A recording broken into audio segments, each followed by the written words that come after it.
అతి ఘోరమైన పాపాలలో వ్యభిచారం అనేది ఒకటి. భర్తను మోసం చేసి భార్యను మోసం చేసి ఈ వ్యభిచారం అనే పాపంలో చిక్కుకున్న వాళ్ళు త్వరగా విడుదల పొందలేరు. వారి బుద్ధిని అంతరంగాన్ని చీకటి కమ్ముతుంది. వారు వారి జీవితంలో పరిశుద్ధత యొక్క విలువను కోల్పోతారు. బ్రతికినంత కాలం వేషధారులుగా బ్రతకాల్సిందే. ఒకవేళ దేవుని దగ్గరికి వచ్చి మారు మనస్సు పొంది పాప క్షమాపణ పొందినప్పటికీ ఆ పాపము యొక్క పర్యావసానం, ఆ వ్యభిచార క్రియల యొక్క తీవ్రమైన పరిణామం వారు ఎదుర్కోక తప్పదు.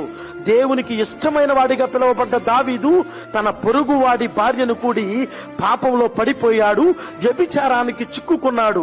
తీవ్ర పశ్చాత్తాపాన్ని బట్టి క్షమాపణ పొందుకున్నాడు, గాని కుటుంబాన్ని చిన్నాభిన్నం చేసుకున్నాడు.